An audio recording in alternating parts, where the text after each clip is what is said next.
might be able to stay home, brother.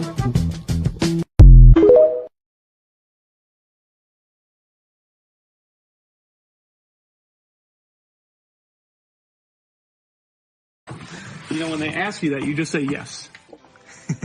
Soup salad or breadsticks? I would love this. Yes. I would love the super salad.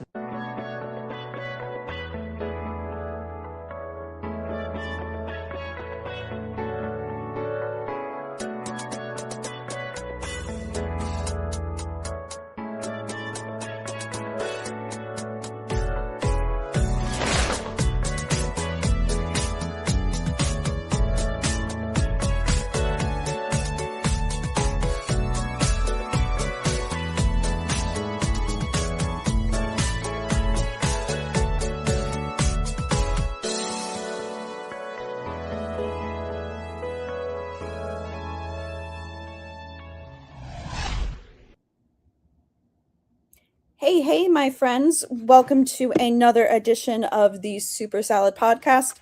I am your host, Rachel Eiley, also known as OG Rachel, clocking in on another episode for you guys here, and I am with my awesome co-host, brother Nate. Nate, say hello.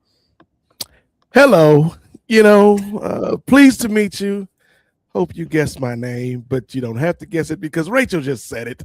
Good to be back with you, my friend.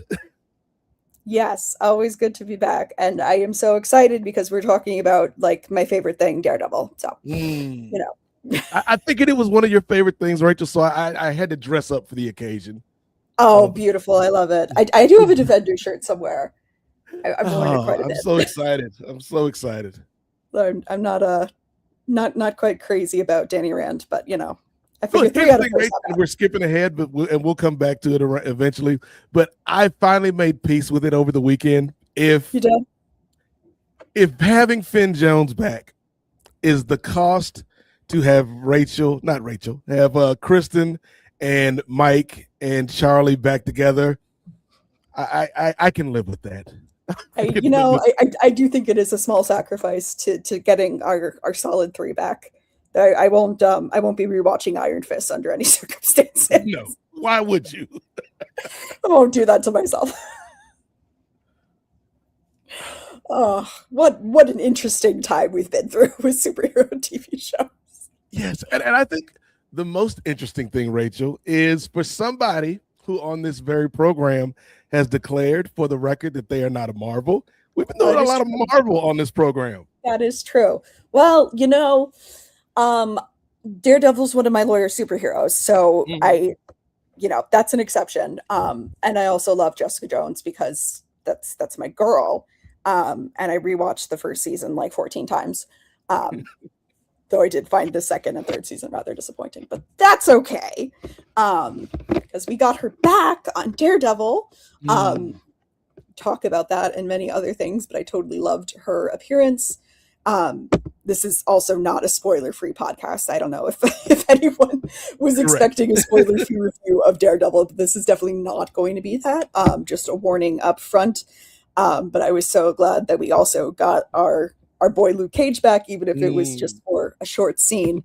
And seeing where we're going from here. So I think that's probably why Ray's not here right now because he hadn't watched it yet, so he didn't want to be spoiled. He didn't want to get spoiled. Well, I love a good spoiler for myself because I love to spoil things and know things. So the last time we talked about Daredevil, Rach, it was the first episode. I think we only talked about the first episode of season 2 of Born Again, and there's been a lot that has happened since then. So where would you like to start, my friend? All right, let's start. I guess obviously we went over the first season, so let's flesh out the rest of the season and where we go from here. My number one complaint is how short these seasons are. Yes. I feel like with a few more episodes, you could do so much more. I know that the 22 episode season was the real big bad of the Arrowverse, and I agree with that. I think 22 is way too much. But I would love a solid 13 for this one, because 8 is just too short. And it feels like when we're like just getting into the storyline, it's like, oh, suddenly it's the season finale. And I was like, really? So I found that disappointing. I thought 13 was a really good length for these seasons, so I'm sad that they cut them down to 8. I felt the same way about the first season, honestly. I was like, oh, things are getting good, and then it's the end, and I was like, but we have so much more stuff to do. Okay. So that's my number one thing. I wish the season was longer. I think one of the problems that we certainly saw on the Netflix shows, we saw it, in the Arrowverse. We've seen it like whenever you are trying to fit a story to a predetermined episode count, Rach, whether it's 13 or 23 or 8, whatever the case may be, sometimes it doesn't hit quite right. And I feel like I've always said it, and it's easier said than done, I guess. But instead of trying to fit your story into 13 episodes or 23 episodes or 8 episodes, just tell your story. And whether that's a 7-episode story, whether that's a 15-episode story, whether that's a 3-episode story, like whatever your story kind of mandates, I wish they would do that, Rachel, but I know why they don't, particularly like when you talk about the Arrowverse, because we got these bills to pay, because the CW is a poverty network, and we got to hook you every week, even though the story doesn't demand us hooking you every week. So I wish Disney Plus would just be like, you know what? Born Again season 2 is probably an 11-episode season. Let's make 11 good episodes and set up season 3. Because it did feel like there were some characters I feel like we should have spent a little bit more time with. Jessica, obviously, would have been great to see Luke pass more than a cameo. Your man Daniel, R.I.P. Daniel and BB. I think I have feelings about Daniel. we'll touch on him. I have feelings about him. I'm glad he went out good, because for a while I was like, oh, yes. I can't stand this man. Yes, same. But yeah, I think this season could have used a couple more episodes. But if you look at season 2 compared to season 1 of Born Again, it's night and day for me, Rach. Like, this definitely felt like a more cohesive season of television, and I really enjoyed it. Definitely. Yeah, no, it very much felt like a second season. Like, and it was very much that they were continuing the story. I should rewatch the first season going into the second season and watch it all in one go. I low-key forgot who Bullseye was for a couple episodes. And then I was like, oh shit, he's from like the old ones. And I'm like, oh, okay. Well, that makes sense. I was like, oh damn, okay. I mean, I knew the stuff with Foggy, but there was just a lot going on. Okay. So let's talk about people that I can't fucking stand. Number 1, Heather. Oh my god. You mean Lady Muse? Spoiler alert. Lady Muse. I know she had a hard time in the first season. She went through some shit. But she honestly made the worst turn for me. She went full throttle into authoritarianism and supporting Fisk, and I was just like, girl, this was not the choice. It was obviously they needed her as a plot device for the things, but it was really upsetting to see, because I really liked her in the first season. I thought she was a really good foil for Matt, and then to see her just make a 180 and be like, oh, I think vigilantes are evil, blah blah blah, even though a vigilante fucking saved my life. I mean, she obviously also helped saving herself with the gun, and yeah, I thought that was pretty goddamn badass. And I understand you're suffering with trauma, but this is not a healthy way, my man. Yeah, so with Heather, I feel like I understood half of where she ended up this season. Yes, like you said, Rach, she went through this traumatic experience, and a lot of times in traumatic experiences, people look for safety regardless of where that safety may come from, even if it comes from Mayor Fisk. So I could buy her signing up for that team. What I can't buy, Rachel, what I can't buy is at the end of the final episode of season 2 of Daredevil Born Again on Disney Plus, this lady has been carrying around this dirty mask all season, been seeing visions and flashbacks of Muse all season, and instead of rejecting this mask, She's like, nah, you know what? If you can't beat them, join them. And so we're setting up Heather to be a full out villain next year. And I don't know how I feel about that, Rach. Just the fuck? I have to put an explicit warning on this episode because I'm going to say I just, and it's so frustrating to see because I know one of, I was very deeply involved in Legends of Tomorrow and the fandom, and especially involving Courtney Ford and Nora's character. I'm tying this in, I swear. And one of the reasons they decided to have Nora's character stick around was because so many people really identified with her, like processing her trauma and dealing with it in a healthy way and becoming a hero and like doing good from all the shit that she had been through. And I feel like Heather could have been an opportunity to do that. And for her to just turn the other way and be like, no, I'm just going to become a villain. Like, really? It was disappointing. Like, and like from the showrunner perspective, I totally get it. Like, yeah, it's going to be a super compelling storyline. So like, I understand that, but like, this could have been so good. Yeah. It could have been like, no, I'm going to deal with my trauma. I'm going to go on to help and save people because that's, who she was. She was a therapist. She was trying to help people. And now she's just on the other side and what she's going to start killing people with tattoo ink again. I just, that's the thing too. Like, is she going to become a copycat? Like, I'm not familiar with Muse from the comics at all. All of my Muse knowledge comes from this series. So like, is she going to become like a copycat killer of like what Muse did, or is she going to have her own, like her own version of being a villain? Like, I don't understand it, but like you said, I do feel like with what the showrunner and the team gave us this year, I do feel like they'll be able to make sense out of the nonsense and have something that is compelling by the time she's fully realized as this character. I don't know though, Rachel. Like, I don't know at this point if I want the redemption arc, because that's something Marvel does a lot with their villains. We kind of saw it this season with Dex, with Bullseye. So I don't know if I want that with Heather, but we'll see.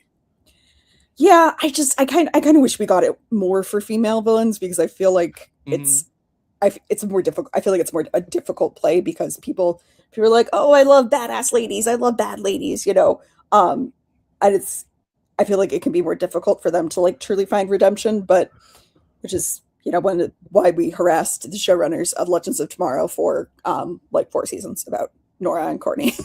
Because they more or less told us that they were not going to do that originally. And because of the feedback that they got from us and several other friends and other accounts we may have made, they found Courtney so compelling and they wanted that redemption storyline that they basically added that. And, I think that ended up being one of the best things Legends did, in my humble opinion. So it was a disappointing turn for me to see because I thought she was such a compelling character in the first season. So to see her just like make a 180 and that scene with Karen, this is like the second to last episode. I think she's Karen is arrested and she's brought in to like interview her. And we already saw her like basically falsifying interview records from earlier. So we're just, sacrificing all our morals here to join the authoritarian regime.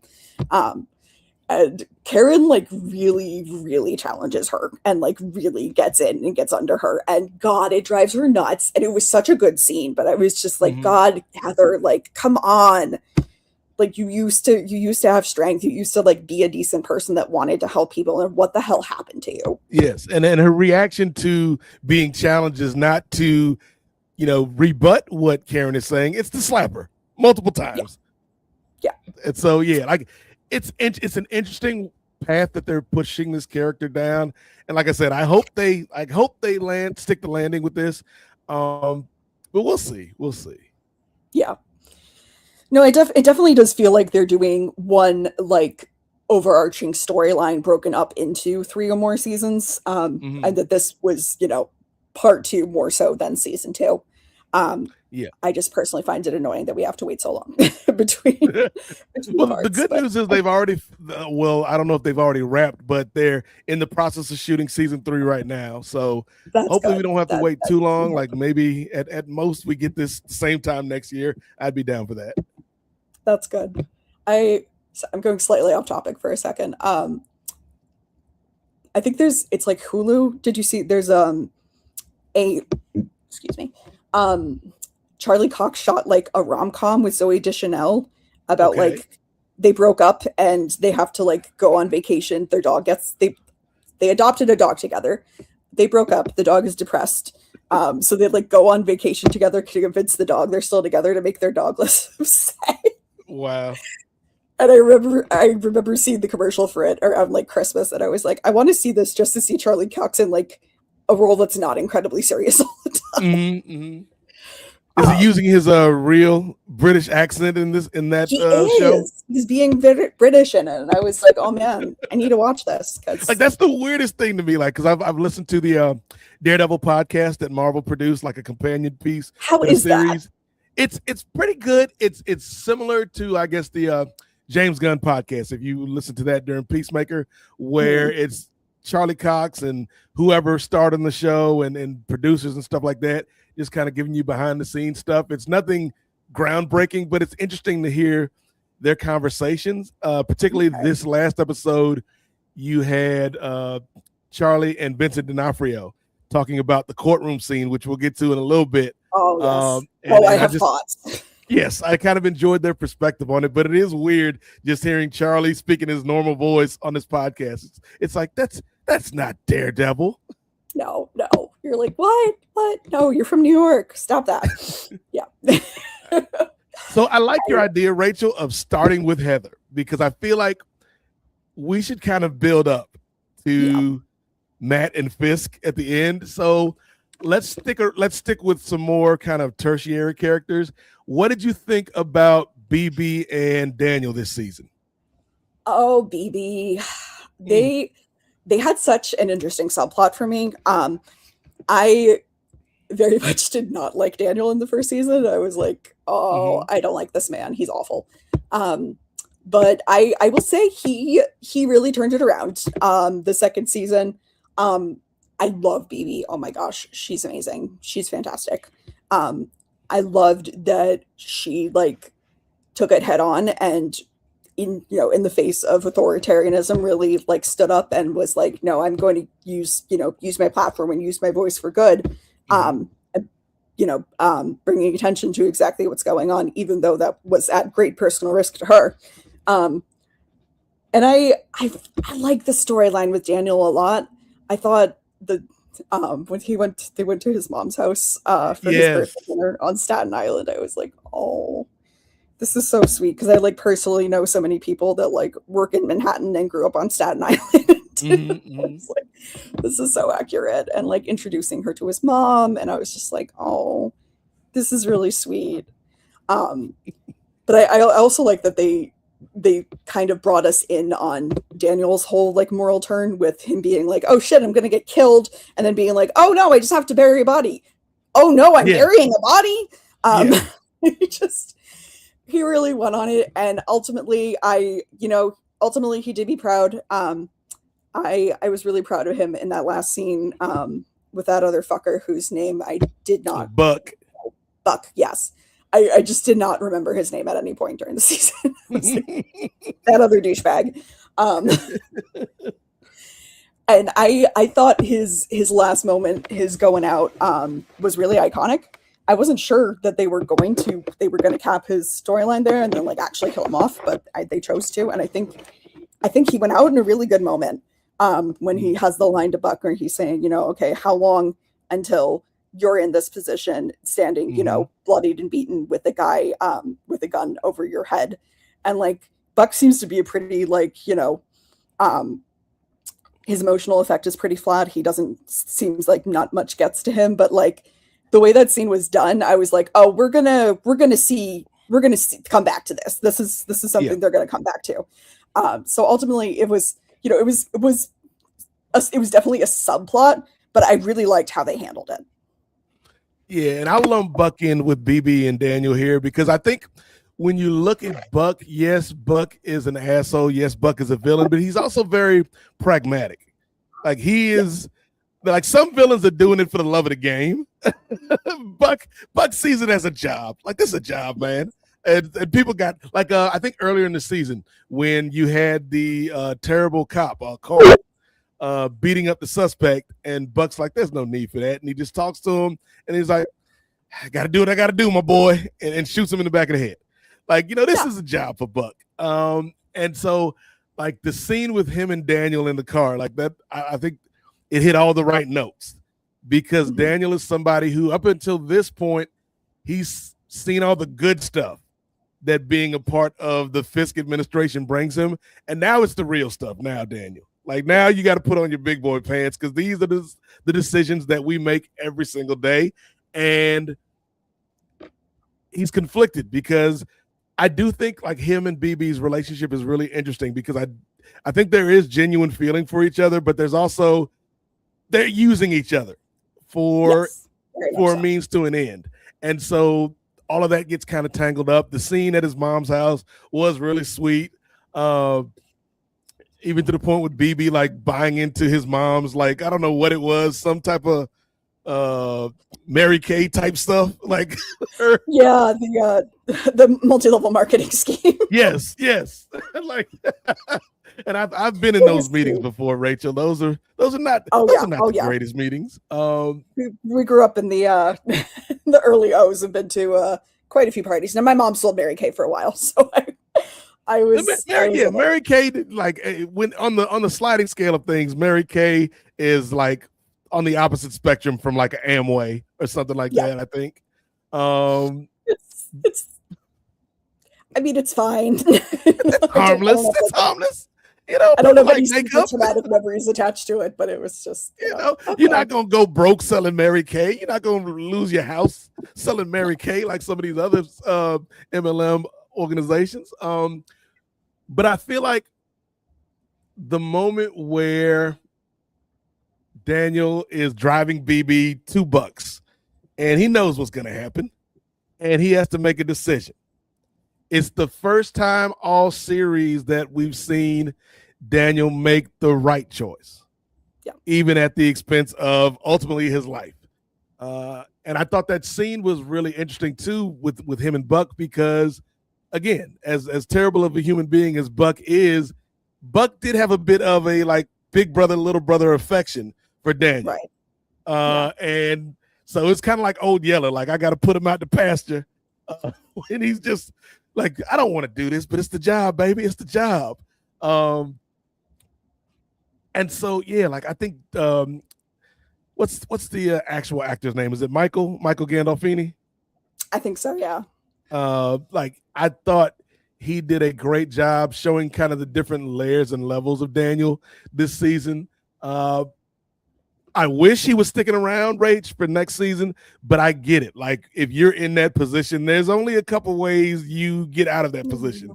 And he took the most likely way to get out of that position. And then with BB, I think the only nitpick I have with BB, because I loved everything that she did all season in terms of, trying to work from a journalist standpoint to show New York who the real Wilson Fisk is. I love the little mocking video she made of him. That was fun.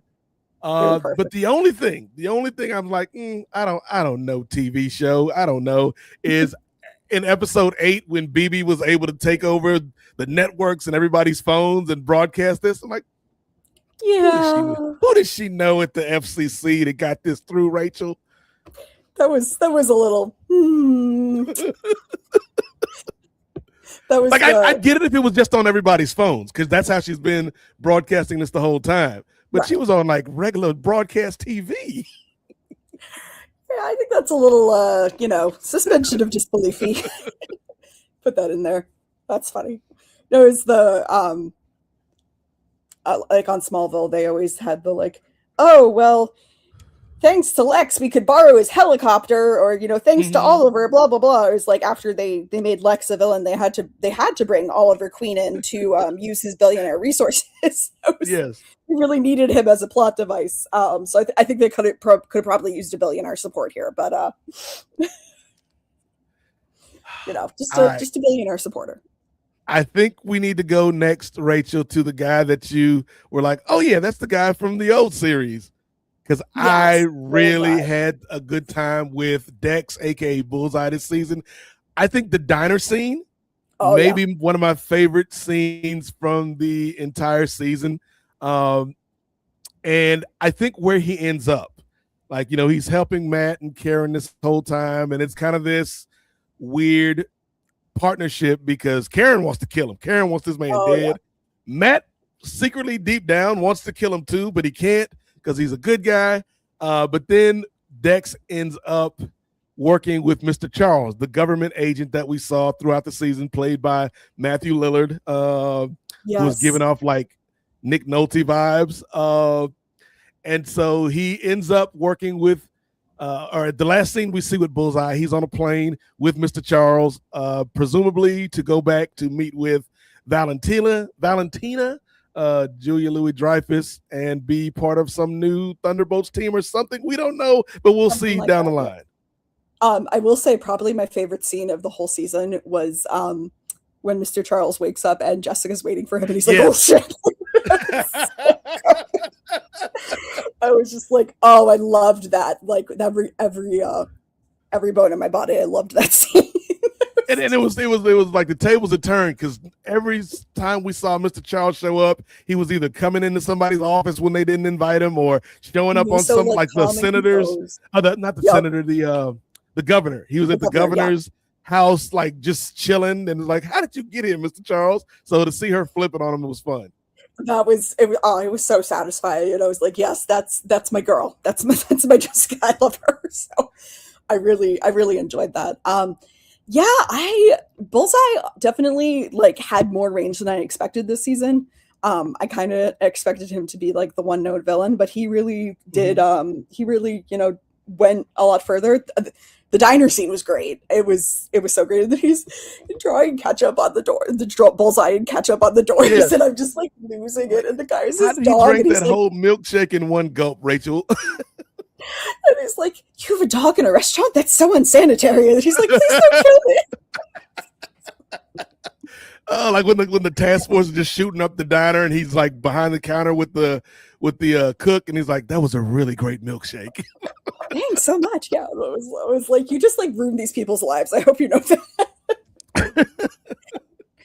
But thanks for the milkshake. And it was just, he had so many, like the scene where they were trying to kill Matt in episode 7, I think, and they had like the fake Bullseye to frame him, and then he like goes up there, and there's like a moment where he just kind of like, okay, game recognized game, and then he kills him. He's like, it was great. It was great. I feel like they handled his character really well. I honestly, the scenes with Karen, I was like, Karen, what if you kill him? Because I also was very upset about him killing Foggy. That was my boy. And I was kind of like, Karen, maybe you should kill him. I don't know. But I knew Matt would always, would of course stop her, because that's Matt's whole thing. And he's like, skipping to the end, I thought for a minute it was so funny that when they're, the cops come for Matt and they charge him, and they're like, "Oh, attempted murder," and it was like, right, because he's never actually killed anybody, just assaulted them, and they never died of their wounds. It's like, suspension of disbelief, right? Yes. But what'd you think of the episode where Matt and Dex had to hide out in the church, and we kept getting the flashbacks to like him and Foggy back in the day, and like, because there's a point where Matt's like, "Yeah, I'm gonna leave you, my boy," but then he can't because of what he and Foggy went through, and he's like, "Even though I hate this guy and he killed my best friend, Foggy would hate it if I left this dude to die." Honestly, that was one of my favorite episodes because of the scenes with Foggy, and I related to that so much, them being at the shitty law firm and uncovering what was going on, and like figuring out and then being like, no, we can't go home. We have to do our jobs. We have to do right by this guy. And it was just like, it was so foundational to both their characters to see, you know, obviously Matt building his character as a lawyer and ultimately as Daredevil, and Foggy's character, you know, as an attorney, and the one who has values, always bringing the, you know, kind of bringing the morals in, and, you know, doing right by the little guy, which could really brought us here all the way we got, starting from them representing Karen when she was accused of murder, and then with Frank Castle and everything that got us to here.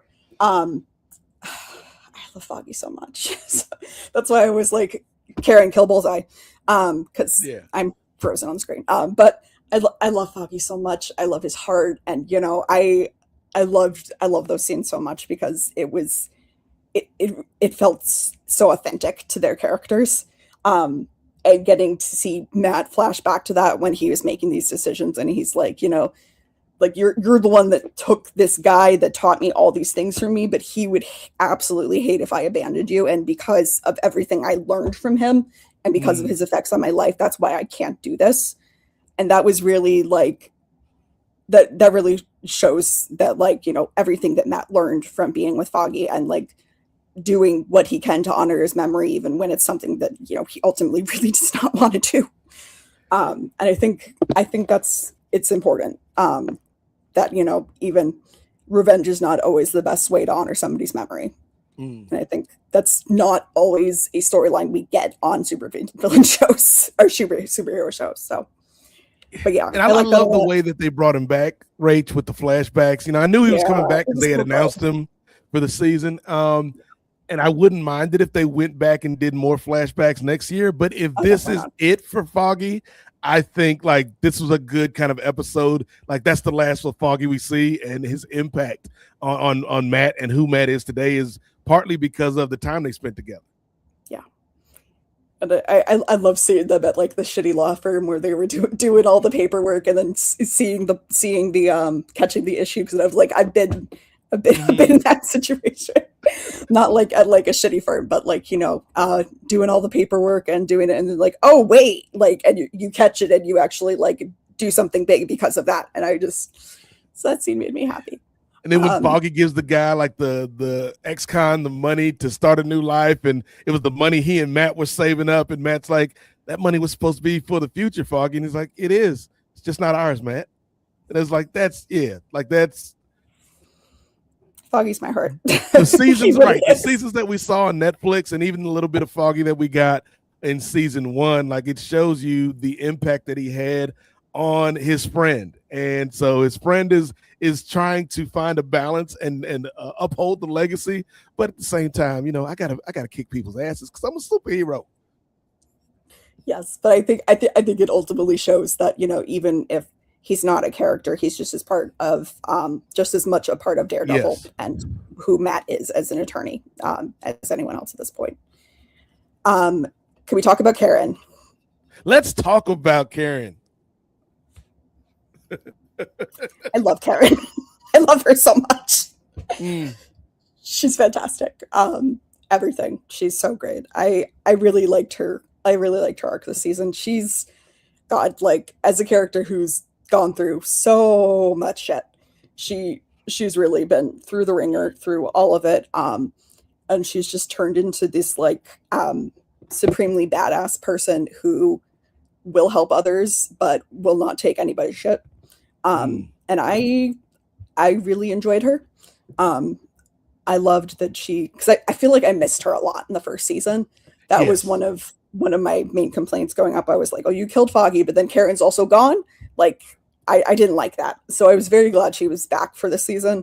And that, you know, she was Matt's sidekick going on through all of the stuff in the beginning and going out and doing missions. And then, of course, she gets arrested. And I was just like, oh, I got so frustrated. But I loved that they used that storyline to bring Matt back into court, which was like the one thing that I was like, oh, well, you know, it's cool that he's hiding out, but I miss him being a lawyer.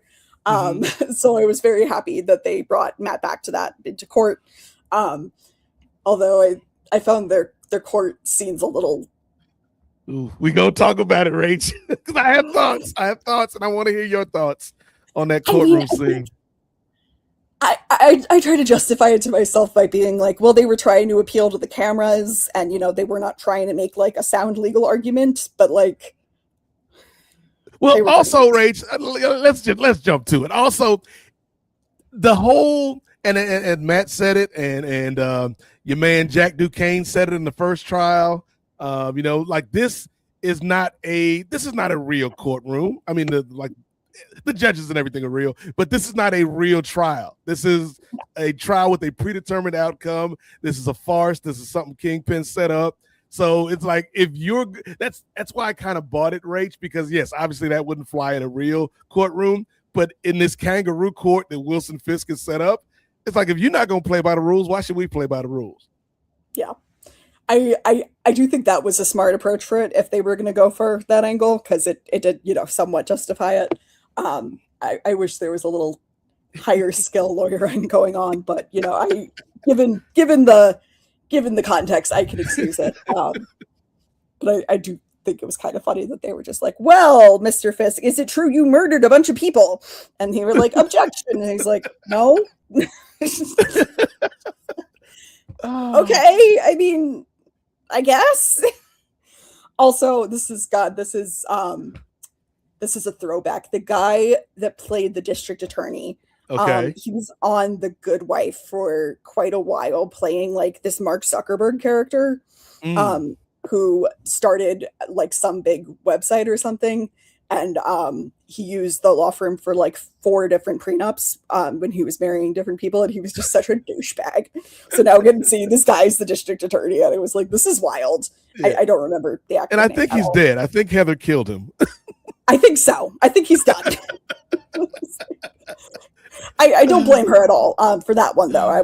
He was like, oh, just an idiot. Yes. A true dumbass. Matt's lawyer lady friend. Yes, I cannot remember her name. I apparently learned 0 names this season for some reason. She was great. I appreciated her.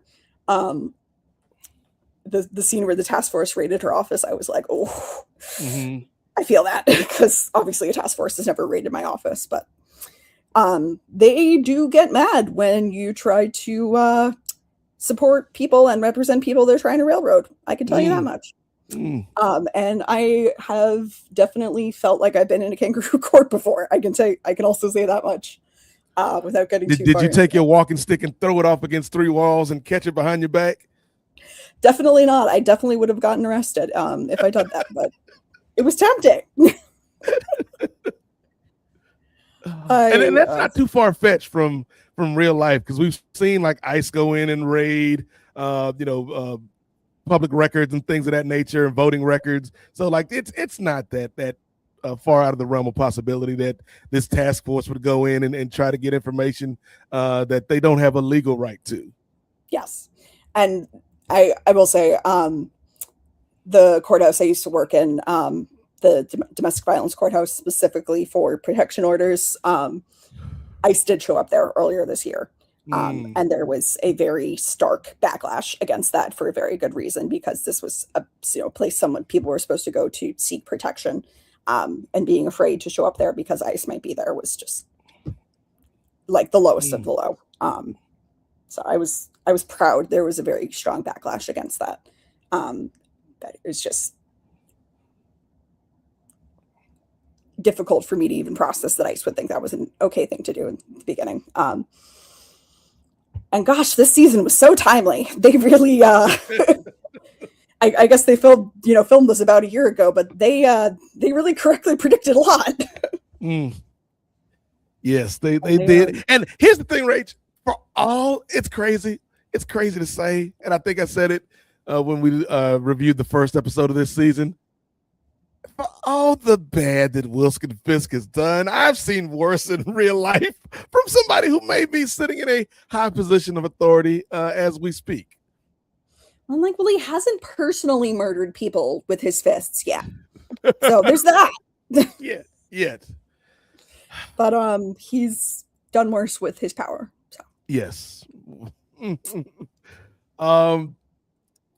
Real quick on Karen, because I didn't, it didn't click for me until you just mentioned a little while ago, Rach.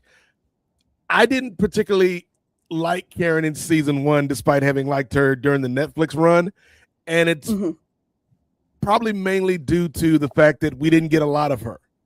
And then when we got Karen, it kind of felt like we were trying to fit this puzzle piece into a puzzle that didn't have Karen. And now it's like, where does Karen fit in this puzzle? Yeah. But this season, yes, she was like an active character the whole time. She had agency. Like, I loved that she was all in on, like, yeah, we got to bring this man down.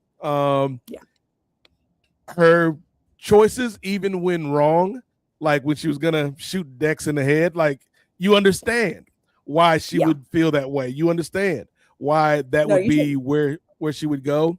Like, I think her and Matt, we got to see like why that relationship worked in this season in a way that we didn't get to last season. The very last scene when they're together, like, it's just like cute, and then you're like, oh yeah, but he's getting ready to get arrested. I love the little line Matt dropped where he's like, how did he say it, Rach? He's like, I waive. I waive the reading, but not the rights. Yes, I waived the reading, but not the rights. I used to be a lawyer. Like, oh, okay, man.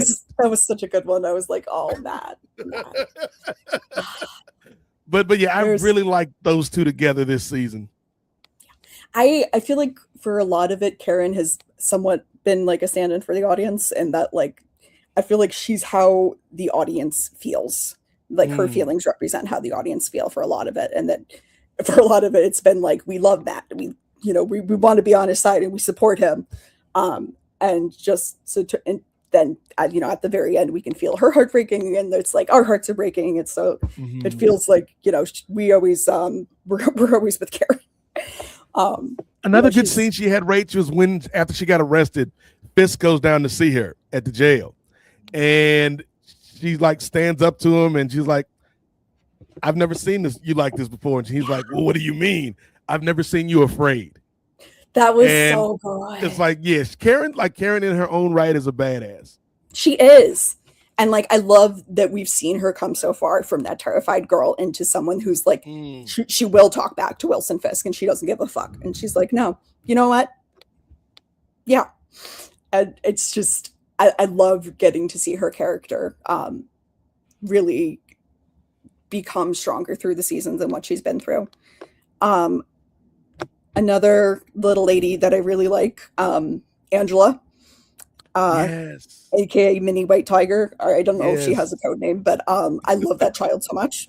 Yes, I like looked up. I was like, is she an actual kid or is she like 25? And she is an actual child. She's like 16. So I was just like personally wondering. But no, she's not like Tobey Maguire in that first Spider-Man where he's 35 playing a teenager. Like, yeah, I'm in high school. Rachel McAdams in Mean Girls when she's like 26. No, but she's White Tiger's niece, I guess. Yes. And oh my goodness, I love this kid so much. I loved how she was in the middle of it, and she was like, no, I'm going to avenge my uncle, and I'm going to, like, put it to good use. And like, she wants, and she's like, I want in, let me in. I want to help. I loved her so much this season that I was like, oh yeah, that's my kid. All right. I felt for her a lot because I was a kid in that situation. I know that's what I would want to be doing. So I related to her a lot. And I really loved how they brought in that thread from last season, and they didn't just, just drop it. And they're like, oh, now she's part of the resistance, part of pushing back against them. Yeah. I liked the White Tiger storyline a lot last season. Like the actor that played Hector, like RIP, like he brought a lot of humanity to a character that not a lot of people are familiar with.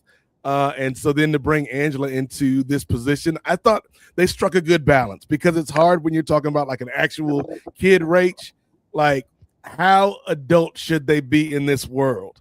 And I feel like they gave her just the right amount of maturity, but still allowed her to be a kid and allowed her to enjoy, maybe the wrong word, Rach, but have fun with being a hero as much as you can in this sad sack New York that she lives in. I thought they did really well with her in the fighting scenes. And I'm interested to see what they do with her next season because, again, I feel like we're setting the table for, this Defenders reunion next year. Where does this kid fit in with these established heroes? And Yes. how far will they allow her to be a part of this fight? And how far will they try to kind of protect her and shield her from this world where, from a power standpoint, yes, she can fight.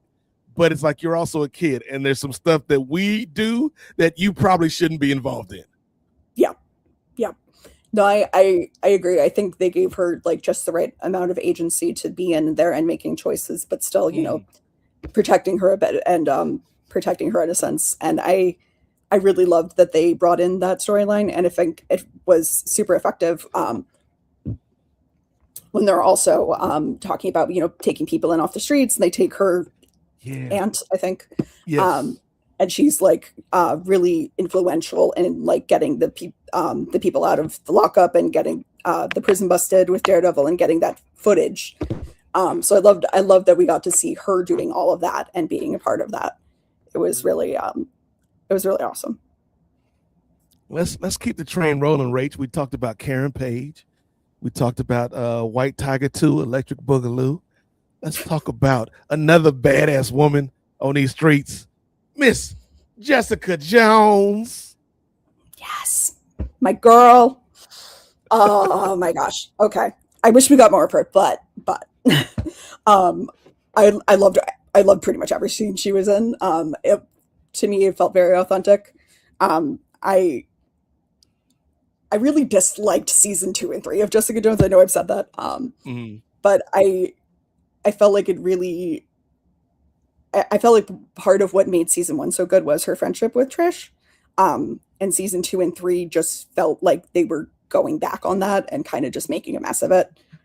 So I really did not like season 2 and 3. This felt very much like season 1 Jessica to me. That she was here, she was badass, and she was ready to protect the people she loves. And that now including a kid. Yes. It was super cute. I thought the opening scene with the their fake SWAT team like moving in on her house and her kids picking up the like grenade, and she's like, "Oh, don't touch that, honey." You just hear she's like taking them all out, and just like, "Oh, Jessica, I missed you. I did. I really did." So I was super happy to see that back, and this is one of the things I tweeted out mid-season though is like I love how Daredevil's got his full suit going on. He's got his secret identity, and Jessica's just like showing up, and she's like, "Yeah, I'm Jessica Jones. It's just me. No mask, no nothing, just me." And I love that because it is just her. It's not a secret identity. It's just her. And I love the scene of them breaking into the warehouse with the gross fake Icemen, and her like particularly kidding that one guy, the main leader guy whose name Cole. I also did not. Yeah. That one. No names this season, apparently. Just that guy. But I loved how she like especially got the interaction with him, and then they pulled back to that in the court scene when she walks in. She's like, "Hi." I love how they like work in the little comedic moments so well. And then she has the second rooftop scene with Matt, and she's like, "I'm done." And I was like, "You're not done, Jess. Don't right. Don't lie. You're not done." I know better than that. So. And I knew she was coming back, and she comes back in with the governor and pulls it. And I was just like, all right. I want more. I'll always say that I want more, but I'm pretty happy. I really enjoyed all the scenes with her, and I was like, all right, this is my girl. This is my girl back. So I was pleased. Yeah, Kristen Ritter is just so great. She just kind of slipped back into this role like she never left it, and she probably hasn't. Like knowing the kind of actress that she is, like. Jessica Jones has probably stuck with her all these years since the Netflix show ended. And I feel like you're right. Like she is the same Jessica, but she's different. You know what I mean? Like being a mother, like you can tell, like even though we only got that one scene or two scenes, I guess, with Danielle, you could tell like there's something different about her, even though she's pretty much the same person. I love her and Matt's interactions. Like you mentioned earlier, the scene where she sneaks up on Mr. Charles, It's hilarious. Peak comedy. And then Peak comedy.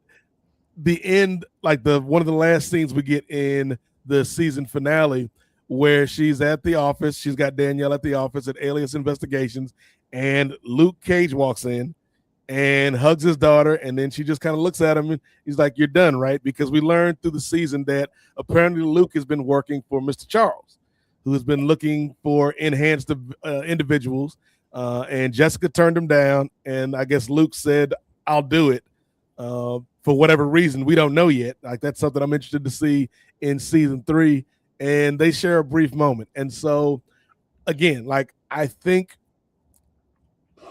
having those two back together, which leads you to believe that yes, Finn Jones is coming back, but I would make the argument, Rach, that Danny Rand, as portrayed by Finn Jones, was always better outside of his own show. Like, I think Danny Rand on The Defenders was better than he was on Iron Fist, and then Danny Rand on that one episode of Luke Cage in season 2 of Luke Cage was way better than he was on Iron Fist. So maybe Danny Rand is the type of person where it's like, you can't be the band leader, Danny. But if we put you in the band with everybody else, they bring out the best in you, Danny. So I'm excited to see what they do. My theory, Rach, is season 3, we get kind of the big Defenders reunion, and they fix whatever they have to fix in New York. And then I would suspect that, hopefully, at least I hope, they break off into a season. I don't want another season of Luke Cage, even though I love Luke Cage. I don't want another season of Jessica Jones. Nobody wants another season of Iron Fist. I hope they do a show about Heroes for Hire, where you have Danny and Luke and Jessica, and maybe bring back Colleen Wing and Misty Knight and that whole crew, and they can just be on that show. I think that would be amazing.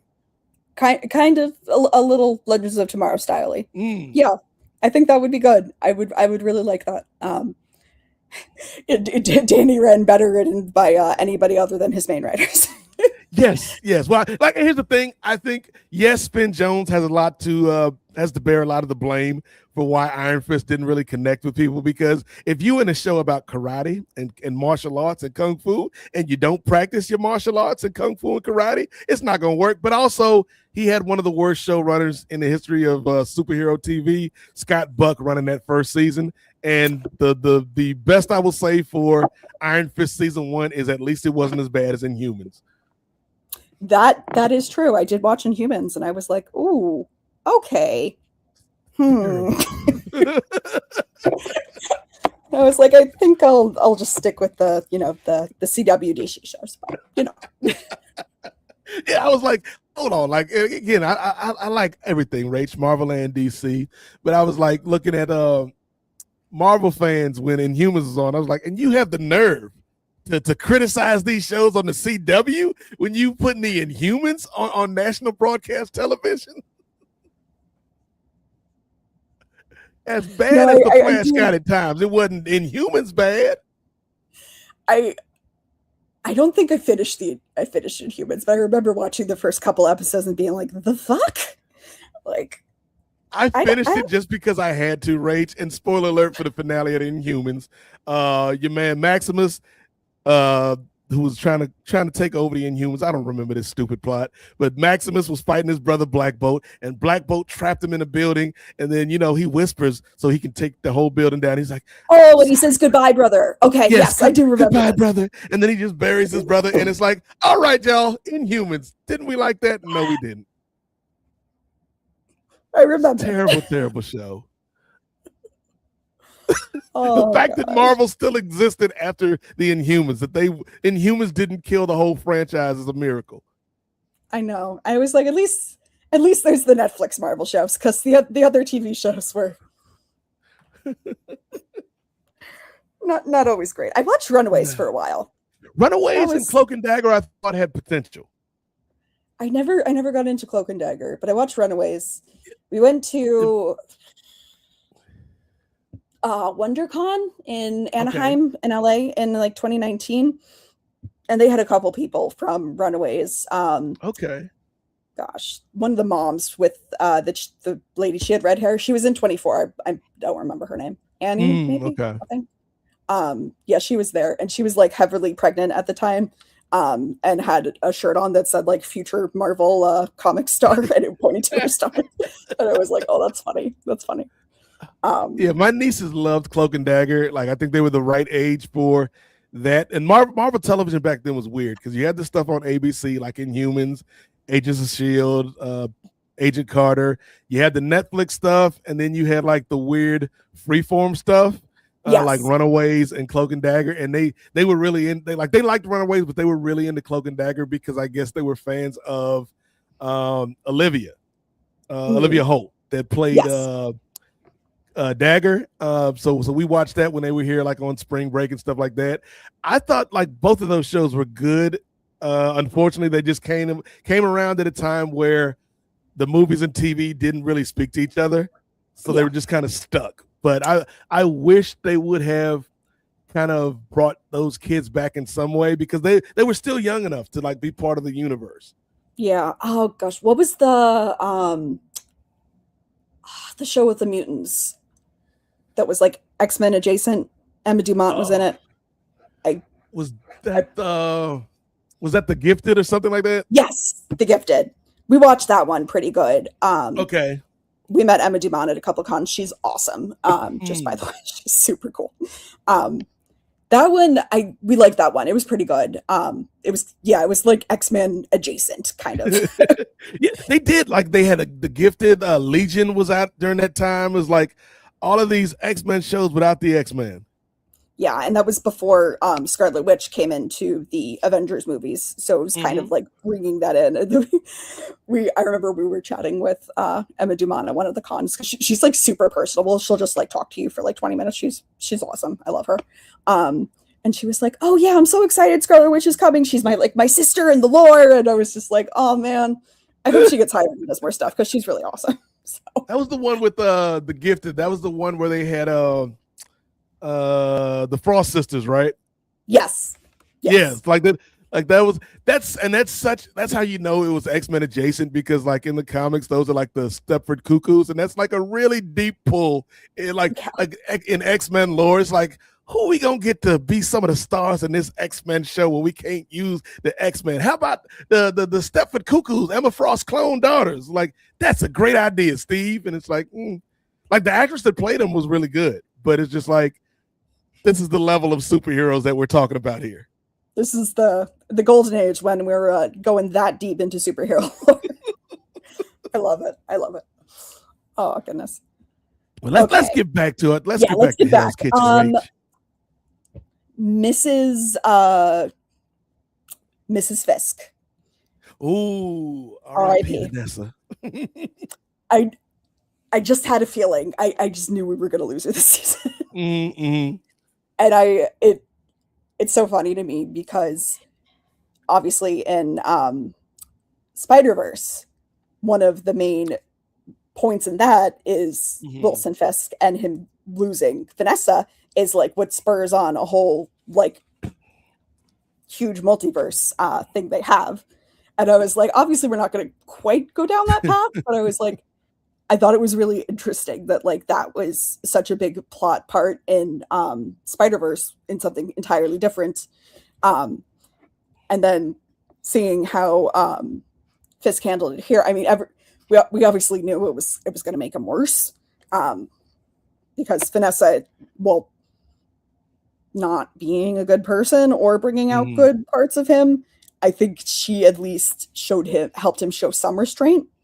And I think that's part of, obviously he didn't want her to get targeted, but also I think he didn't want her to be at the boxing match because he didn't want her to see him beating the shit out of this guy. That whole boxing match like episode was weird too. It's like I struggled with that episode. I was like, why are we doing this? Is this a thing mayors do regularly? It's like Ed Koch out here fighting people. I mean, that's the only mayor I could think of. I guess they were trying to pull things because Trump is going to have a fucking boxing match this summer at the White House, which like, okay, whatever. Weird take, I guess, but whatever. But I was just like, he's just going to try to fucking kill the guy. Like, I don't know what we're seeing here, but I think it goes into the all like, propaganda and all that guy, and they're like, "Oh, he's a big tough mayor." Real quick, Rach, before we continue talking about Vanessa, you mentioned Fisk having the boxing match and Art imitating life, Donald Trump getting ready to host this big UFC card on the White House lawn because he's a dummy. Somebody who may be in attendance at that White House card has just joined us. Ray Williams, say hello to the people and then go backstage. I don't know why I told this man to come out and then just leave. But Ray Williams has joined us. Two-way Ray, the super producer. Fresh from the shoot job. How you doing tonight, Ray Williams? Is Ray protesting us? I think Ray is protesting us. Either that or he walked out of the room. Either that, right. He was like, you know what? I'm leaving. Where you at, Ray Williams? All right, fine, Ray. Be that way. You know what? We'll come back to Ray Williams later, but let's get back to Vanessa. Because I think, Rach, one of the things that, again, I knew Vanessa was not long for this. Oh, now you want to pop out with the kingpin fit on, all white. Now he's here. What's up, Ray Williams? Test 1. There I am. Hello. I was trying now you know how Chris feels when you cut off his mic. No, you caught me in the middle. I was leaving a voice message because Chris asked me a question on the group chat. So I was trying to leave a voice message, and then I hear your voice name like, Ray Williams, where are you? I was like, oh no. Not now. Here you might be going to a boxing match at the White House, Ray. Oh, that's coming in about a month, Rach. In about another month. Yeah, we have to celebrate the birthday of our great American president. I mean, our American democracy, or what's left of it. Are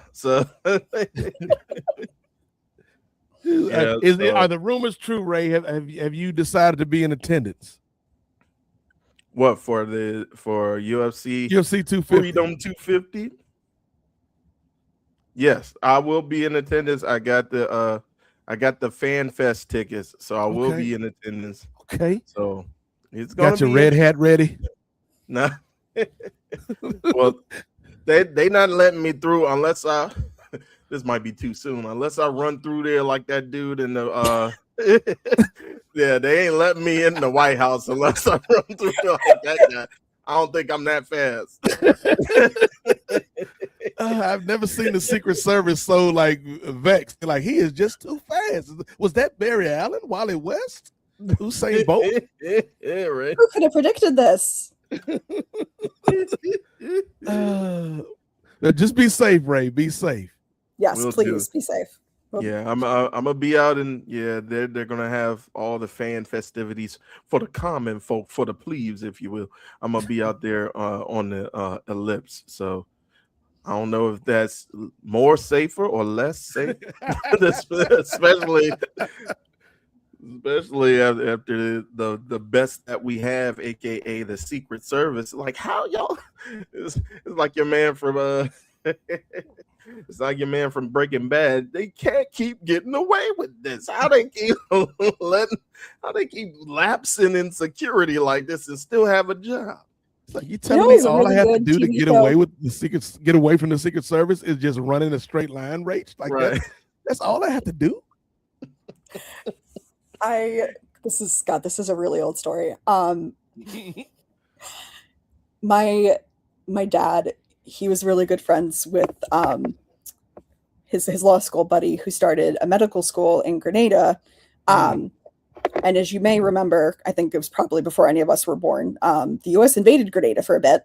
And they ended up down there with Reagan and the Secret Service. And my dad was telling me this story when I was like 4. And they had the Secret Service all there in like these giant raincoats because they were holding like these AK-47s underneath and they needed to disguise them. So they all had them in like giant yellow raincoats. Wow. Just like imagining this as a small child. And I also thought because I was a small child, I also thought the existence of the Secret Service was a secret. And so this was like a secret I had been told and needed to keep. And I was like, like, how do you know about the Secret Service, Dad? I was like, I've been entrusted with this very important national security. Top secret clearance to a 4-year-old. You know what show I recommend watching before you go to the Capitol, Ray? Designated Survivor. It's a good one. Talks about a mass casualty event taking place. Just to be prepared. Just be prepared. That's the Keith Sutherland one, right? Yeah. Thanks. I feel so much better about my choice. You can see. That's me and Keith Sutherland. Oh, sorry. Oh. Rachel knows everybody. I do. This is. You can see. There's me and oh God, what's his fucking name? Thor. Chris Hemsworth. Me and Courtney Ford, me and Katrina Law, me and Tella and Jess McCallan and Katie Lotz. I have a couple other people around there somewhere. Yeah, no, I used to have the photo of me hugging Chris Hemsworth like right behind my bed. And when we first started with COVID Zoom court, I was sitting on my bed and I would be like chatting with opposing counsel before court, and they'd be like, "Is that a photo of you hugging Chris Hemsworth?" And I was like, "Yeah." That's a flex. Exactly. Okay, cool. Humble brag. Just leave. Yeah. You're just waiting for somebody to notice. Oh, that old thing. Me and Chris were tight. That photo cost me like $500, and it was about 10 seconds. But Ace Comic Con made good money. I can tell you that much.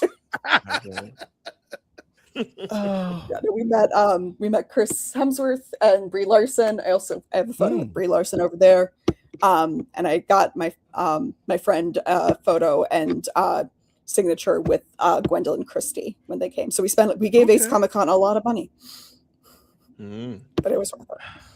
You know who doesn't have a lot of money right now? Vanessa Fisk. Oh, it's true.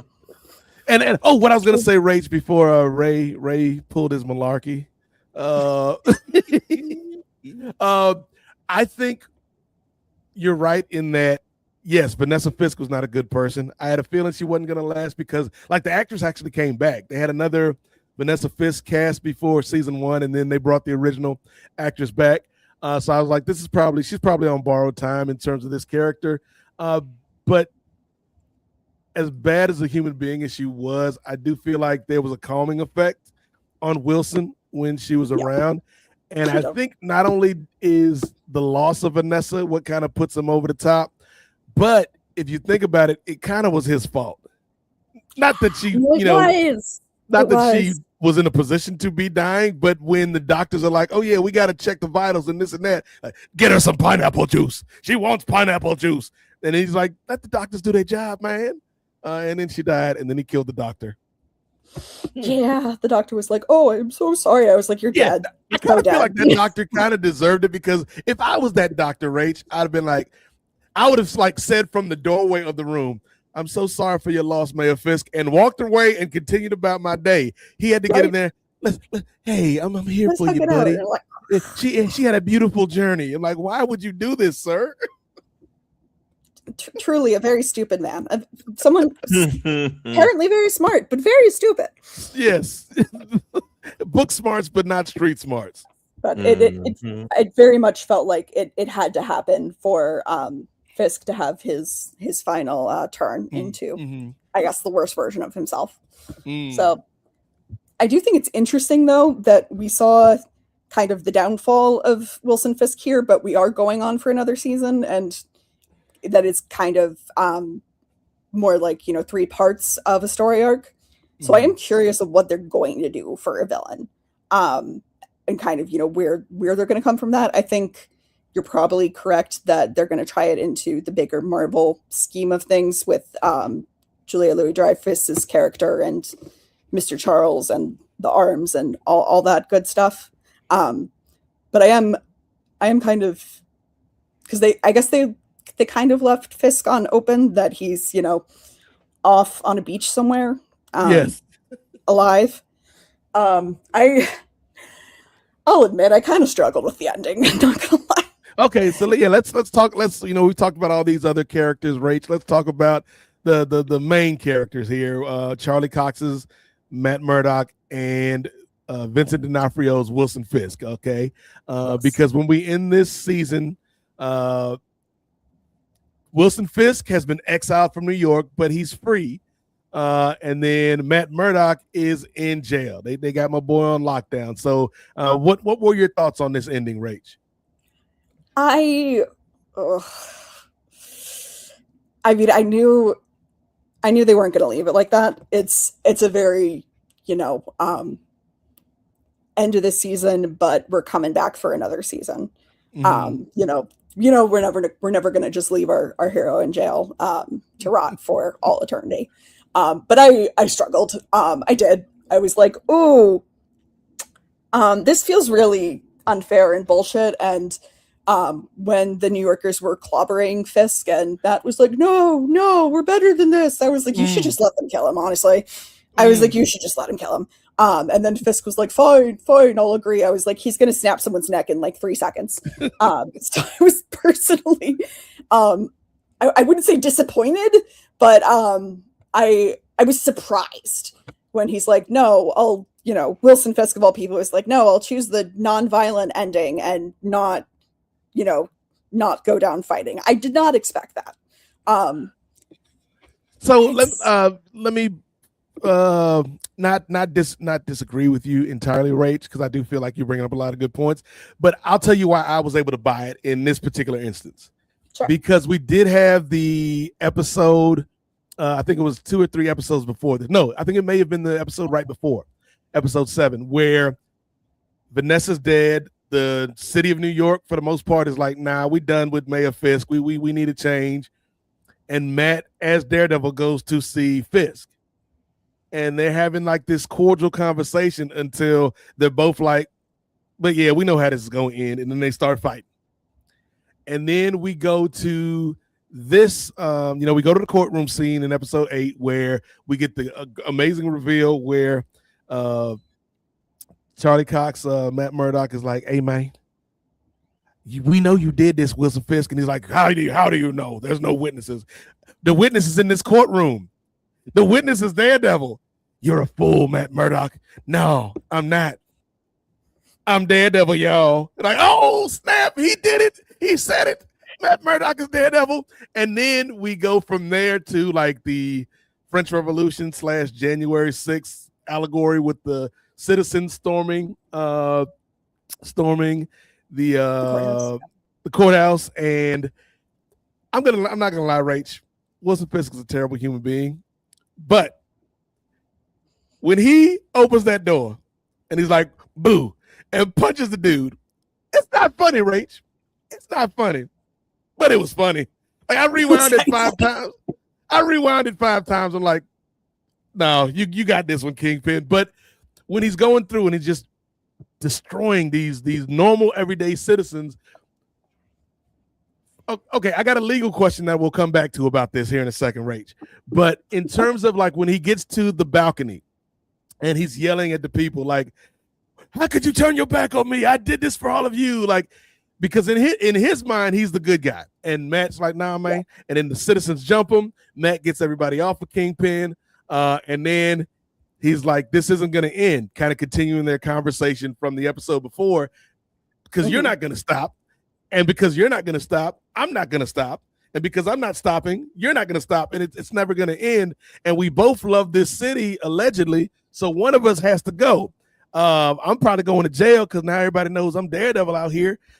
You got this deal that the governor has put on the table. Just leave, man. Just leave. And I think in that moment, Wilson Fisk is not only like physically beat up, but I think his pride is beat up because not only did he just get jumped by a bunch of regular human beings, but they hate him now. And his whole thing, much like somebody who might be residing in a high office right now, Rachel, part of his whole deal being mayor is tied into his ego. and how great I am and how the people love me and how I made the city better for the people. And they're like, no, you didn't. We don't like you. Boo, boo. And so I think his pride was hurt. His feelings were hurt. And he just like, I'm not going to win. I'm not going to win. And so I think part of him is just like, I want to kill this man, Daredevil. But then, like he says, Rach, he's just like, it's like, I'll leave, but don't be offended if I don't shake your hand. I think there is a part of him that respects Matt Murdock. Yeah, I agree. And so I think between that and just the fact that at this point he's done. Like he can't fight no more. His pride is hurt. I feel like it makes sense in that moment for this particular version of Fisk that he's like, okay, I'll just leave. Because I think in the back of his mind also, he's like, I can leave, but I can also come back someday. Yeah, I think to lead off. And I did think it was a very interesting dynamic that it ends off with him on a beach somewhere in paradise, whatever. And Matt being in jail. And I was just like, oh. Mm-hmm. It's obviously a mid-season. I'm like, they're not going to leave it like this. Yeah. I feel like we've had other shows end on like that kind of thing before. It's like, all right, they're going to come back and they're going to get him out of jail and it'll be fine. But I think what I also like about that though, Rach, is if you look at the men's faces, like, yes, from the outside looking in, Wilson Fisk is on this beach. He's free. He's in paradise. But if you look at his face, he's troubled. Yeah. Like he's free, but he's not. And then if you look at Matt's final, scene when he's in jail, he's in the jumpsuit, he's at peace. Because he's like, yeah, I'm locked up, but I did what I was supposed to do for the city. And so, like, you've got these two men in very different places, not just like one's free, one's locked up, but in their mind. I think like Kingpin is kind of in a prison in his mind, whereas Matt's physically locked up, but he's free. Yeah, that's a good point. Excuse me. I'm just very curious to see where they're going to take it from here, and if Fisk is going to be involved in the next season at all, or if they're going to take it in a totally different direction, and how they're ultimately going to get Daredevil out of prison, of course, and how he's going to operate now that his secret identity is compromised, which is, of course, something we've seen happen with other heroes. So, two questions. Let's take a step back before we go forward, Rach. So, first question is the legal question I had to add for you. I guess the second question may be a legal question as well, but because I saw a lot of people online, they're like, "Hey, how did Fisk get this deal? And he killed all those people. He killed at least 20 people in coming through that hallway." And I'm like, well, first of all, like we've seen rich, powerful people, particularly rich, powerful white men, get away with stuff in real life, so that doesn't surprise me. But then B, couldn't Fisk argue that it was self-defense? Yeah, basically. Okay. We get into like the finer points of arguing a self-defense thing. There's something called reasonable, proportional, a proportional use of force. That is, if someone has a butter knife, you can't shoot them in the chest. Right. That kind of thing. I think he would probably get pulled up on a proportional use of force that, some scrawny like guy off the street did not need to have his brains punched out. Or his spine broken. And obviously Fisk, knowing his strength is he superpowered, or is he just really weird and strong? So, do we know? From the comics, like Fisk, like he looks like this big fat dude, but in the comics, it's always been like he is actually only like 3% or 5% body fat. The rest is just muscle. So he's not like weird Hulk strong, but he's like pretty damn strong. He's like human, very strong. Yes. Yeah. Okay. Because I've always obviously known that he's like freakishly strong. The argument basically be he knows how strong he is and he should have used his force proportionally. So there's definitely some argument that he could be held accountable for that. Okay. So then also, my second question. Agree to a boxing match with him? Like seriously? Yes. Voices. Why would you do that, random boxer? But the other question, because you mentioned, now that Matt is publicly known as Daredevil, what did you make? You talked a little bit about the courtroom earlier, but in that scene in particular, where Fisk is on the stand, they call Mayor Fisk to the stand, ask him about the boat in the harbor, and Matt, is kind of badgering him, and it's almost like A Few Good Men in a little bit of ways. It's also like, and I made this point over at Post Wrestling when they did a review of the season finale. It's like Kendrick Lamar said to Drake, "Don't tell no lies about me, and I won't tell truths about you." And then Matt reveals he's Daredevil. Like, from a legal standpoint, as a lawyer, Rach, like, what did you make of that scene? So my one big thing on that scene is you can't become a witness in a case you're a lawyer in. So that was the one thing that was driving me nuts in that scene. I was like, "Not, you're an attorney. You can't be a witness." Mm-hmm.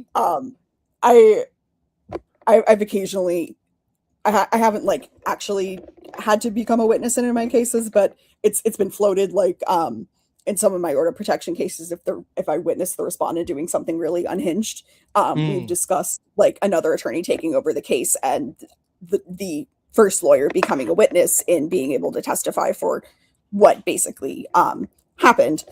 So if Matt wasn't the lawyer, which, it'd be hard for him to be in that situation without being the lawyer, obviously. But if I were like a judge, I would have my doubts. Basically just like, okay, well, I mean, how can we be sure that you're actually Daredevil and that you're telling the truth? Yes. Okay. Let's stop here for a second again, Rach, because again, I've seen people say like, of course that would convince me, like throwing the baton off of the wall and having it ricochet and catching it behind his back. I'm like, yes, that's cool, but he could either be Daredevil or he could be Bullseye, because Bullseye does stuff like that all the time. Yes. I was like, what would it have taken for you to be convinced in that courtroom that Matt Murdock was actually Daredevil, Rach? That is a good question. I think probably because our good friend DA Douchebag is like, "Are you expecting to tell me that a blind man is Daredevil?" Blah blah blah. And Matt does the thing with the thing. I don't know. I think like a backflip probably would have been pretty convincing. That's what I was saying. I was like, that was the missing step for me. I think if he did the thing with the baton, did a backflip and caught it behind his back, I think like, okay. But just the thing off the wall, like, yes, very impressive for anybody, not just a blind person. But I'm like, that doesn't necessarily mean you're Daredevil. It could, like, there's a lot of people, I'm sure. Captain America, Steve Rogers or Sam Wilson can do like physics, bouncing, throwing things. Like, yeah. I need a little bit more, like a backflip or something, or take out the mask and put it on. It's like, you know what? He is Daredevil. Although I will say, I think it's funny they kind of left it open-ended. That I feel like a normal person that happened to be in that courtroom would have been like, "So he's been lying about being blind this whole time." So that's true, because nobody knows Daredevil's blind. Where they would have ended up, they're like, okay. Oh, yes. You open yourself up to another line of questioning, Matt. It's so true. You're like, "Are you actually blind?" "Yeah, but I can kind of see." Superhero? It's kind of like a bat. Kind of like a bat. Yeah, that's a good way to put it. But, I do appreciate they were able to work some Catholic guilt into this season. I'm not a Catholic person, but I appreciate it's a core component of Daredevil's character is Catholic guilt, and that was a main component of the Netflix show as well. So I'm glad that they were able to work that in there, even just a small amount, because I do think that is an important part of his character. Yeah, I like that as well. I thought the guy that played the priest did a good job this season. Ray, while I'm talking, can you look up the cover for Devil in Cell? I don't know if it's Devil in Cell Block G or Cell Block D, but because I think that's where they're going next season. But I feel like when you look at the Catholic guilt stuff, that's been a part of Matt Murdock since season 1 on Netflix. And it informs a lot of his character, not just as a person, but as a hero. And so, yeah, like I thought all of those scenes in the church hit, especially the stuff with him and Bullseye. Like I thought they had some really great scenes together. And yeah, like I'm excited for next season, Rach, because I feel like, again, if you look at season one was fine, but it definitely felt like a patchwork quilt of two stories that kind of got pushed together. This season was like a complete vision, and I think like they're just kind of ramping it up for what we might get in season 3, which I feel like is a story from the comics that I haven't read, but I've heard a lot of good things about, called like The Devil in Cell Block D or C or G. I don't know. Ray's going to show us the picture eventually. Okay. But what are you hoping for next season, Rach? Okay. So, well, we obviously got teased a little hero reunion. Oh, there it is. There it is. Yeah. Ooh. Yeah. So like, and I think that's kind of where we're going to go next season, with Matt being behind bars, and you've got our defenders out of jail, like Luke, Jessica, and even Danny.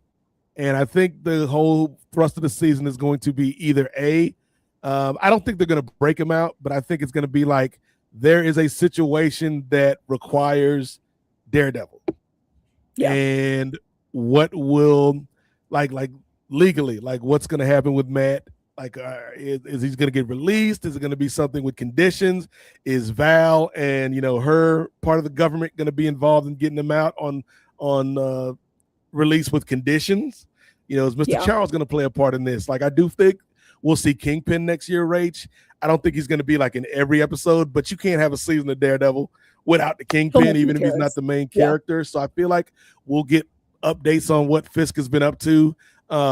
But yeah, I think it's going to be a really good season. And again, like the defender part of it all is what I'm kind of most excited for, because even that series, like when they did the Defenders, Rach, it wasn't the best series in the world. Like I have some issues with that series. I think Sigourney Weaver was wasted in that series, but just the chemistry with those four, it works every time. And I'm excited to see how that works in the MCU. Yeah, no, I agree. I think it'll be, I don't know if they will do this or not, but I think it would be really interesting if they let him stay in jail for like an episode or two. If we are only getting 8 episodes, I hope they don't leave it for too long. If it was a longer season, I'd be like, give us like 3 to 4 episodes. But if it's going to be a shorter one, I just would be really interested to see like the relationships he would develop in jail. And like how that'd be wild if we got a season of Daredevil with no Daredevil until like the very end, because he's been locked up for like 7 episodes. Well, you watch Suits, right? Mm-hmm. When they were setting Mike up to go to prison, I ended up being disappointed, because all that way I was like, they're not going to have only Mike go to prison. This is only funny if Mike and Harvey go to prison, or no one's going to go to prison. So when they left it off as only Mike going to prison, I was like, well, this sucks. But so I'd be interested in seeing where it goes with him, and like the kind of stuff that he would do inside, and how he would kind of, he might have hung up the Daredevil stuff, but I'm sure he feels that, it's really part of him, and that he might not be using the mask and the personality, but he's still going to maintain a code of justice. And that might affect him very differently being inside a jail, seeing how he would interact with the guards. So all those task force guys are in the same jail too. Right. Yeah. I think that would be super interesting, and how the other criminals would feel about all of them. So I would like maybe 1 to 2 episodes of that. Not too much if we're getting ahead of a short season. But then I think when they did it on Luke Cage, Rach, in season 2, because at the end of season 1, Luke Cage goes to jail. I think we got 2 episodes. Like he was in jail for a whole episode, and then the second episode he was in jail for like the first 10 or 15 minutes, and then he was free. So it may be something like that. Yeah. Something like that. I think it'd be good if they explore that a little bit instead of just like springing him right away. But I'll be interested to see how they do get him out, if it's some sort of early release program, compassionate release. I don't know. I'll be interested and see how they work those legal things. Like, can you be a superhero with an ankle bracelet? I don't think so. And the GPS bracelet going off. I think that'd be very funny. I do agree. I think they'll work Wilson Fisk in to some degree. He's got to be there. But I'm definitely interested to see how they'll tie it into the broader Marvel universe, and if the characters are eventually going to end up in one of the movies, because I feel like that's what should have always basically been the end game, and it wasn't with the first round of things. So maybe it'll be this time. We'll see. I think they're moving that way, Rach, because I don't know if you've seen the preview for the next Spider-Man movie. Fuck if I know, honestly. So spoiler alert, but Frank Castle shows up in that one. Oh, okay. I should go watch Punisher's that. actually got a special coming out, I think next week. They've got like a Punisher one shot on Disney Plus. It kind of fills in the gap, I guess, of where Frank has been since we last saw him last year. Okay. I think I did see a preview for that. Things are moving in that direction where it's not going to be like a 1-to-1 where people are moving up and down or side to side, I guess, at all times, but particularly in a city like New York, it's weird to have all this stuff happen and not see Spider-Man come through and help out, and not see, or if Spider-Man's doing something in the movie, why isn't Daredevil? Like we saw Matt Murdock, the lawyer, in one of the Spider-Man movies, but we'd never seen Daredevil, the character, in the Spider-Man movie. So I think maybe in this next phase, we'll get a little bit more of the back and forth, which I think is what people wanted the whole time. Yeah, no, I agree. I think that has been what people wanted. Yeah, I think that would be really cool. Punisher is always a very interesting character. Yes. I recently saw a cop in person who had like the thin blue line leg and the Punisher skull over it, and I almost just like started laughing. Like, he would hate that, right? Yes, like there are multiple comics where, oh yeah, he's showing it. Yep. Oh, yeah. Okay, yes, I've seen this. Yeah, when Frank starts getting ready to cuss and he puts the web over his mouth. Go home, Frank. Goodness, I like Tom Holland a lot as Spider-Man. I think he's a good, because people would say that Tobey Maguire was the better Peter Parker and Andrew Garfield was the better Spider-Man. I feel like Tom Holland is like the best of both of them. Yes, and you would actually 100%. Buy that he's a high schooler, at least in Homecoming, at least, which I remember. I don't know if I've seen the other ones, honestly, but I appreciate him, and I like him with Zendaya too. So yeah, I think him and I don't know how much Punisher's going to be in the new Spider-Man, but I think the scenes we get with them will be funny. Just the two of them playing off of each other. Yeah, I think that would be a funny dynamic. So, Nate, I think we may have to table our other discussion point for another episode because we are running a bit long. It's like we went like that. That shows you how much we enjoyed this season, Rach, because we had so much to talk about with Daredevil. Like I was looking at the timer too. I'm like, oh, we're almost 2 hours into this thing.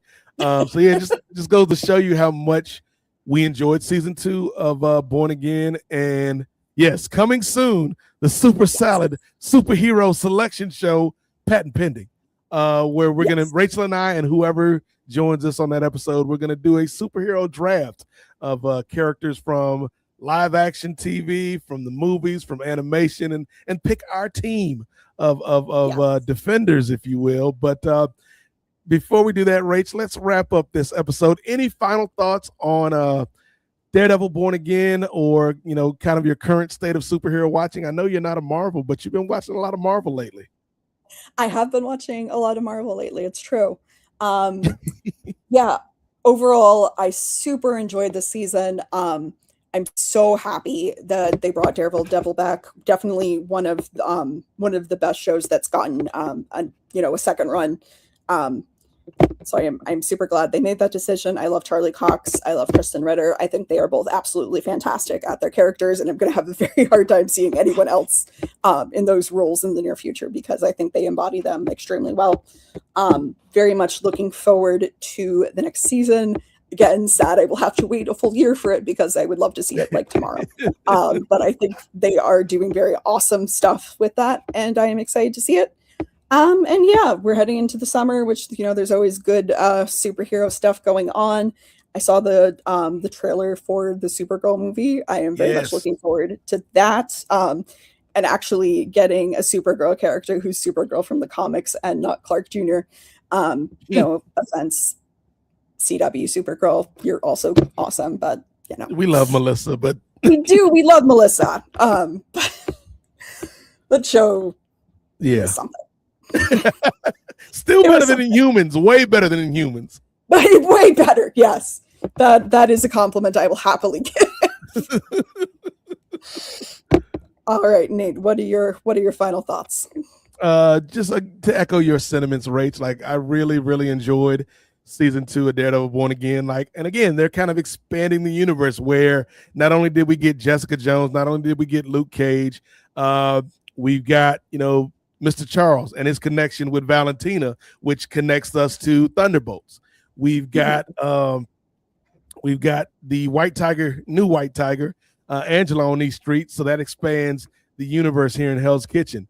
There's so many good characters on this show, and the actors killed it. I enjoyed all the performances for the most part. Like I'm intrigued. Like I liked Bullseye, but I was never like a big fan of Bullseye Rach. Now I want to see where Dex shows up next, as he's like kind of on this journey. Like he was talking to Matt. Like I just want to balance the scales. And what does that mean for Dex now that he's hooked up with Mr. Charles? Because Mr. Charles is not a good guy. No. He's not as bad as the Kingpin, but he's not a good guy. So what? Like, will we see Dex palling around with the Thunderbolts? I think that'd be an interesting dynamic to put on that team. So there's a lot of good. Go ahead, Rich. I was just going to say, I think it'd be really funny if we end up seeing Yelena. I love her. Yelena with Matt and Jessica. Yes. I just think their 3 personalities would be amusing together. That's all I have to say. So you're Daredevil, but how are you blind? Are you really blind, Matt Murdock? I don't think so. I got mac and cheese, ketchup. It's good. we do love you, Yelena. Let's throw Alexi in there too. I think that'd be great. Oh yes, Alexi. I'm well. That leads me to kind of my larger point, Rach. Like I feel like this is a good year. Like if you're a fan of the superhero content, like I hear a lot of people talk about superhero fatigue, and I get it. Like if there's a genre that's kind of dominating a space, people can get tired of it. But I don't think it's superhero fatigue as much as what stories are we being told. And if the audience isn't engaged with the stories, then it's easy to kind of, write it off as superhero fatigue. But we've got a big year for Marvel. Like Wonder Man kicked us off this year. Wonder Man's getting a season 2 because it was so well received. Born Again season 2 was great. We've got Doomsday and Spider-Man this year to look forward to from Marvel. And then with DC, not only do we have Supergirl to look forward to, we've got the Clayface movie that looks interesting. And then we've got Lanterns at some point this year. So like this is a really, really good year for superhero stuff. And like, again, to everybody, it's like, oh, Marvel's back. I'm like, no, not really. Like Marvel didn't really leave. Like there were projects. They were always here. They were always here. There were projects, though, that, didn't really connect with some people for various reasons. But I think they're on the right track now. Kind of, it took them a couple of years to get over the pandemic, much like all of us. And I think I agree. The projects that we're seeing now are all kind of this phase following that 2 or 3 years after the pandemic where they were just churning out so much content because we were all stuck at home. And now it's like, oh, we maybe made too much content. But yeah, I'm excited for Daredevil. I'm excited for these Defenders. So yeah, Ray Williams, get out here real quick, sir. With your Kingpin fit on. Looking like a Wish Kingpin on these streets. Ray Williams, I know you probably didn't watch Daredevil season 2, but are you excited for any of this stuff coming up this year? I am excited. To be kind of like the opposite a little bit of Rachel, I am a Marvel, but only like an MCU Marvel. I'm like a part-time Marvel. You're a partial Marvel. Yes, I like that. But that should be on a t-shirt. Put it on a t-shirt, Dickie Boy. Yes, we will. So we'll get t-shirts. Like we'll have the Rachel shirt in the store. Like I'm not a Marvel, and then the Ray shirt. I'm a partial Marvel. Yes. But I'm very looking forward to it, and I think I mentioned it the last time we were on here. I'm looking forward to the Spider-Man movie. I'm looking forward to the Avengers at the end of the year. I'm also looking forward to Supergirl. I wanted to check that out, especially with a little bit of a teaser at the end of Superman from last year. She seems like an interesting character, and with the trailer coming out not too long ago, so definitely interested in that. I do want. I mean, I have been dabbling in the Disney Plus shows with me flaunting my extensive knowledge of Wonder Man, because I'm such an expert now. But So you finally finished it, Ray? Yeah, I finished Wonder Man. I finished it when we reviewed it, but it was very good. But I do you don't watch dabble. a lot of stuff, so I do have questions. It makes me wonder. Oh, man, here we go. Proceed. Don't pretend to be happy for me, Joe Pantoliano. Joe Pantoliano. Best line of the series. But I do want to check out the I know you mentioned the Punisher one shot. I do want to check that out, and I do want to get into more of Daredevil as well. I did watch some of like the Defenders, like the individual Defenders series when they were on Netflix. Like I watched a bit of Luke Cage, and then I also my family, when we were all staying together, my brother would watch Daredevil, the original Daredevil. So I would love to at least get into that and get more into the Born Again series. I would as well. say at least watch the first season of Jessica Jones, which was really good. Yes. And then don't watch any of Iron Fist. Just watch episode 10 of season 2 of Luke Cage where Danny shows up, and you'll be good. You watch the Defenders. And the Defenders, yes. Yeah. Because Don't watch that was going to be my question for you guys who've been watching pretty much everything. Like, what do you need? Do you need to have known everything from the previous Netflix series in order to go into Born Again? But you just explained it, so okay. Yeah, no, not really, because and I think when they bring in Danny and Luke fully next season, like they'll do a good job of kind of catching everybody up. But yeah, if you want to watch some of the old stuff, I think it'll help you, but it's not necessary, I don't think. Yeah. Gotcha. All right. So Well, let's get out of here, man. I'm probably gonna watch none of it. I'm gonna try to keep up. I would say at least watch the Defenders season 1 of watch Jessica the Jones and Defenders. episode 10 of Luke Cage season 2, Season 2. because him and Danny have really good chemistry that we never saw any of that on the Iron Fist show. Gotcha. All right, I definitely will tune in. Maybe. So Ray, before you tune in, where can people tune in to you, sir, before you go to your little MAGA Mardi Gras for the UFC event? All right, well, you can always catch me right here on the Nefarious Media Network, whether it be on the Brothership, the Kings of Sport, or whether it be Styles Break Fights with myself and the main event, Jay Lacey.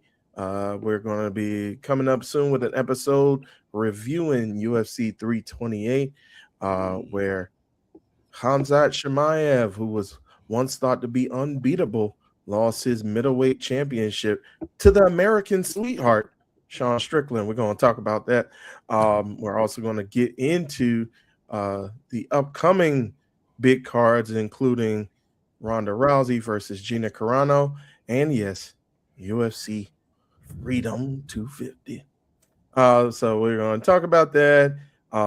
We also have Nubian Wrestling Advocates coming up, and spoiler alert, I will be at ROH Supercard of Honor coming up this Friday, and I can go ahead and review that for you guys and my experience with you guys when we do return on NWA Podcast presented by Post Wrestling. So just keep your eyes and ears open. And if you're going to be in Salisbury, Maryland, and you're going to be at the show, come holla at your boys.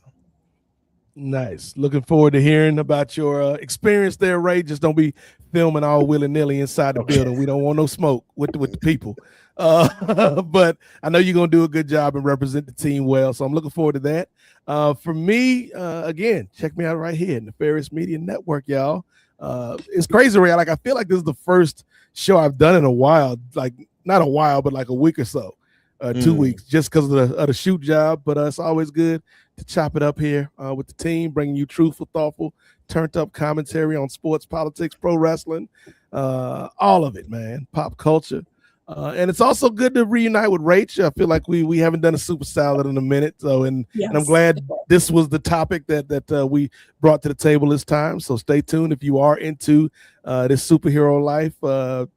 We do this at least once a month, sometimes more, sometimes less, but at least once a month. I know I just contradicted my last statement by saying sometimes less, but don't worry about it. If you want more from me, you can check me out on all the socials. BlackNate757, or excuse me, Black BLAQUE _8 on IG. Nate Mosaic 757 on Twitter or X. I'm still there.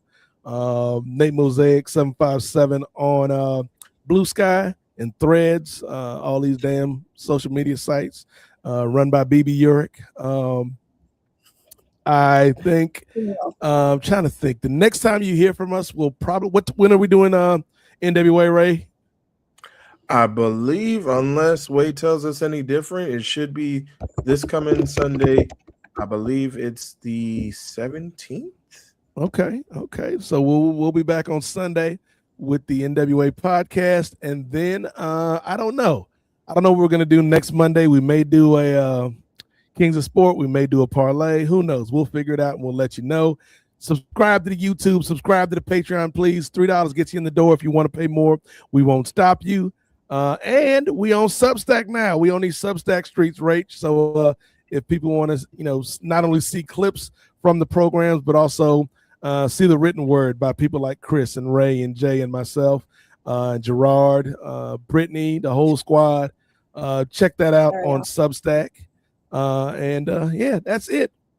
Now, Rachel, unless you have a exciting reveal for the courtroom that you're actually a vigilante on these streets, where can we find you, my friend? All right. As always, you can find me at my Twitter account, where is most of my presence on the internet at this point. It's Rachel Eiley. That's RACHELEILEY. I tweet about many different things, including my life, occasionally, sometimes politics, depending on how pissed off I get, and about superhero shows and many other things I'm watching. We just started watching The Testaments from the Handmaid's Tale series, which is interesting. We're debating going back and actually watching The Handmaid's Tale because we only ever watched the first season. So we'll see.